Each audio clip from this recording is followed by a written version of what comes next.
How old is the earth according to the Bible? Well, first we have to actually ask, what is the earth according to the Bible? Might seem a silly question to us because to us, the earth is the third planet from the star Sol, which we call the sun.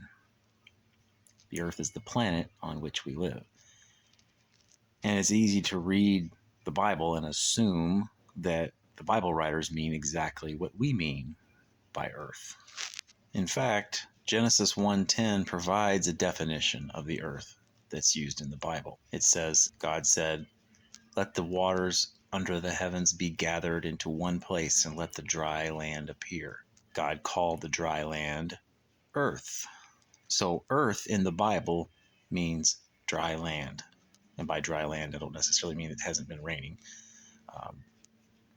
but it's as opposed to seas, oceans. In fact, right after that, it says the gathering of the water he called seas. So whatever you think of Genesis 1, a definition of earth within that chapter is given. So no need to speculate on what exactly is meant by earth in Genesis 1. It's important when we read the Bible that we not try to force fit our modern definitions of words back on it. We can similarly discover a couple verses earlier what is meant by heaven. It talks about an expanse or firmament being created, and that expanse or firmament is called heaven.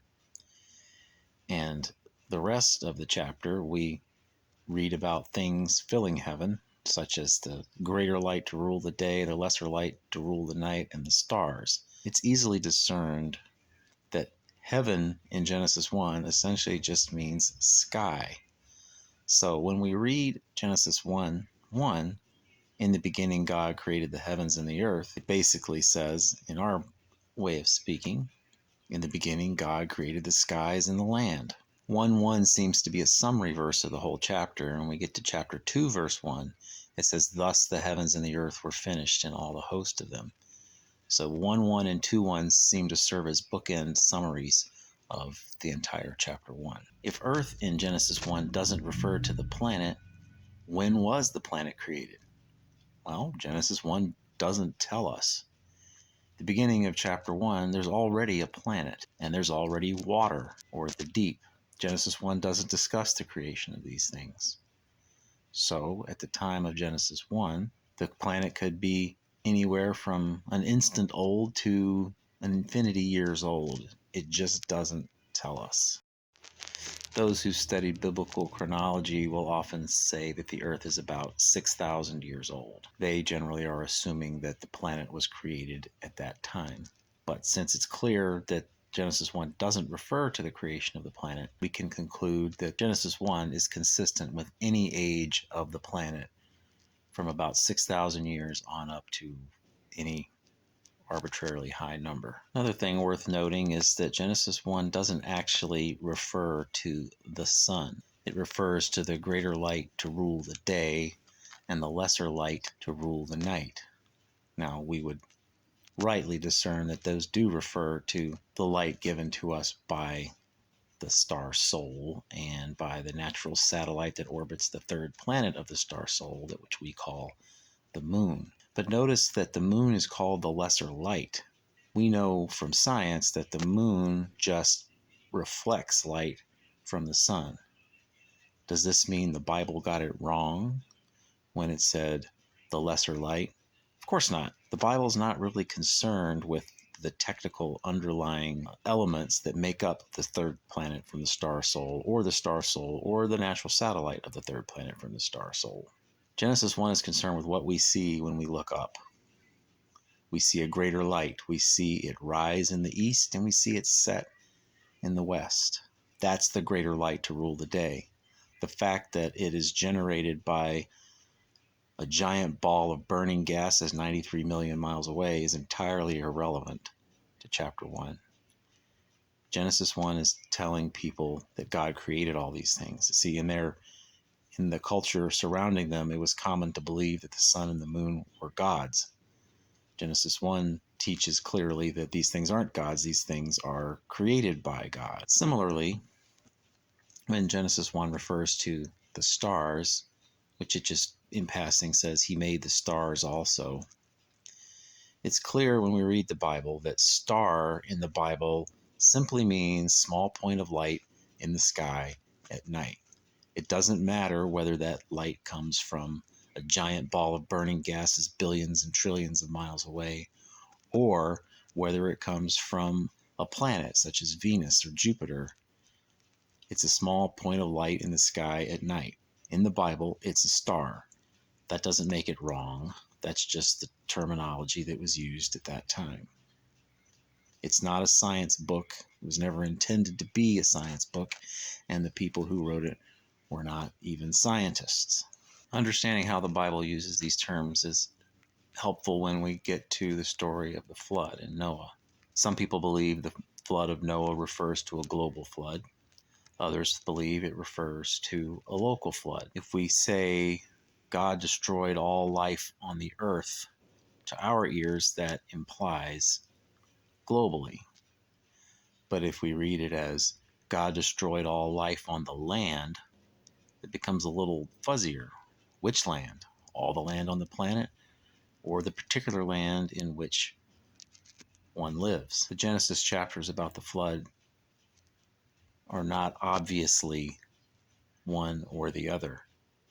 They're compatible with a global flood or a local flood.